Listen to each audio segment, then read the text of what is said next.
¿Realmente el Infonavit va a dejar que los paracaidistas compren casas que están invadiendo? Esto es lo que debes saber para estar bien informado. En fechas recientes, Octavio Romero, encargado del Infonavit en el gobierno de Shea, dijo que las casas abandonadas iban a ser regularizadas para poder rentarlas con opción a compra y obviamente la oposición se puso punk porque no tienen nada que proponer y solamente reaccionan y ya no está reaccionando. O sí, pero lo hacen desinformadamente y desinformando. Empezaron a rondar por ahí los rumores de que esto iba a pasar incluso con las casas que sí tenían dueño y el escándalo se puso peor cuando se dijo que los paracaidistas que tuvieran casas invadidas no van a ser desalojados, sino que hasta les van a dar opción de pagar una renta y quedarse con la casa después de 5 años. Pero a ver, antes de que empecemos a correr como gallinas sin cabeza, vamos analizando los datos. Este mitote empezó en mayo cuando Romero anunció esencialmente lo mismo, con la diferencia de que en aquel entonces el plan apenas empezaba y lo de estos días fue como una actualización del asunto y le dio gasolina al peronismo para tener algo contra lo que oponerse. Romero dijo que había poco más de 900,000 casas emproblemadas. Para junio el dato cambió a 800,000 y pico. También expuso las posibles soluciones para cada problema. En este saco de problemas hay casas con adeudos muy atrasados en los que aún viven los deudores. Recordemos que antes los créditos Infonavit eran prácticamente impagables porque el precio de la deuda aumentaba cada año conforme aumentaba el salario mínimo. Después el salario mínimo se cambió por una medida que se llama UMA, que no vamos a explicar aquí porque al final de cuentas pues es prácticamente lo mismo. Para ellos la solución será un congelamiento de la deuda y una reestructura del crédito. El siguiente problema que presentó Romero son las casas con adeudos incobrables, que están abandonadas o vandalizadas, y para esas la solución será tomarlas, rehabilitarlas y ponerlas en un sistema que le llaman renta social con opción a compra, o sea, rentas baratas y la opción de quedarte con la casa después de un tiempo. Para esta parte del plan se le dará prioridad de tener una casa a jóvenes, madres solteras y personas con discapacidad. Hasta ahora suena bien si no tomamos en cuenta que el plan para hacer esto es por fuera de las instancias legales correspondientes y que la mayoría de esas casas están abandonadas porque están lejísimos, o sea, están incomunicadas o de plano en zonas peligrosas, y no hemos escuchado a nadie decir cómo se va a resolver eso, que es el problema de raíz realmente, o sea, el por qué se quedaron abandonadas. ¿Por qué digo que este plan irá por fuera de la ley? Pues para que el Infonavit pueda disponer de las casas abandonadas con deuda, primero tendría que ganarle un juicio al deudor para que el juez dé la orden de que ya no tiene derecho sobre la casa y que ésta puede salir a subasta o ser adjudicada al Infonavit. Lo preocupante de la nueva estrategia es que Romero también anunció que ese proceso legal ya no se va a hacer porque el periodo neoliberal gastó demasiado en abogados para que al final las casas fueran compradas por particulares para ser renovadas y vendidas, lo cual es perfectamente legal, como acabamos de ver. El tercer problema son las casas con paracaidistas, o sea, personas que se aprovecharon de que la casa estaba descuidada, se metieron a la mala y no hay poder humano que pueda sacarlos de ahí. Para esos casos la solución es la más escandalosa de todas. Dijo Romero que por instrucciones que vienen del mismísimo Mesías de la izquierda guadalupana, o sea, Andrés Manuel López Obrador, ya no están permitidos los desalojos de las casas del Infonavit. Entonces, a esas personas se les ofrecerá la casa en renta social con opción a compra y se les advertirá que si no acceden a ese plan, pues está bien, podrán seguir viviendo ahí, pero la casa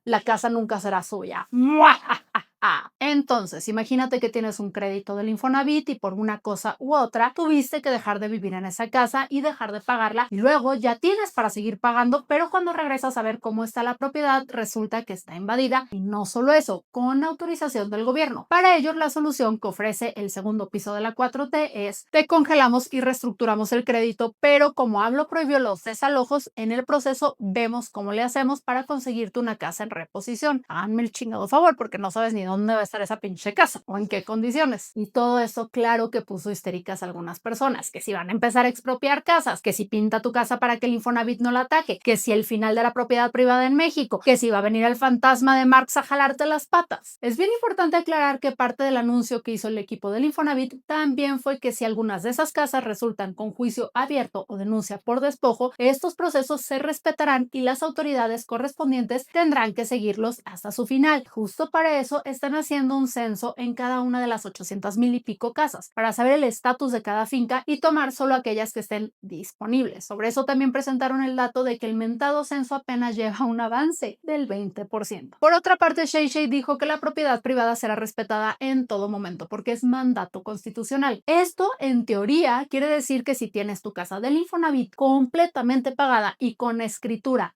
ante notario que diga que ya no debes nada y que por lo tanto la casa es tuya, no tienes que preocuparte pero de nada, güey. Aunque tu casa esté sin puertas ni ventanas y con un graffiti de la pandilla local en la pared. La cosa importante es que si este es tu caso y además hay paracaidistas viviendo en tu casa, ahí tampoco aplica el hecho de que pues AMLO haya prohibido los desalojos, porque al final la casa es tuya y el Infonavit no tiene facultades para decidir sobre tu finca y estás en tu completo y absoluto derecho de presentar tus demandas y denuncias correspondientes para sacarlos de tu casa. Lamentablemente, si debes la casa, técnicamente no es tuya y el Infonavit sí tiene facultades para decidir qué va a hacer con los derechos del crédito, pero no apropiárselas sin antes demandarte, pasándose el derecho humano de audiencia y defensa por el arco del triunfo. Por su parte, en lo local, Pablo Lemus, gobernador de Jalisco, claramente mal asesorado sobre la diferencia entre ser dueño de una casa y ser deudor hipotecario, que acabo de explicar, solió decir que para matar el problema de raíz, él y el presidente municipal de Tlajomulco, que es el municipio donde más casas del Infonavit hay en el estado, un chingo de ellas, por cierto, abandonadas, un saludo a Enrique Alfaro, sencillamente no van a permitir que haya paracaidistas en esas viviendas porque todas tienen dueño. Buena estrategia, mal comunicada y como siempre sin explicar cómo le van a hacer. Lo que sí dijo, lleno de razón, es que este plan del gobierno federal parece una invitación a que la gente invada las casas. Total, no me pueden sacar y luego el gobierno me la vende. Al final no se presentaron datos de cómo ni cuándo van a empezar estas adjudicaciones sin intervención de abogados, por lo que toca seguir monitoreando esta noticia y confiar en la palabra de la presidenta sobre el respeto a la propiedad privada y en que lo tienen todo perfectamente calculado. Entonces,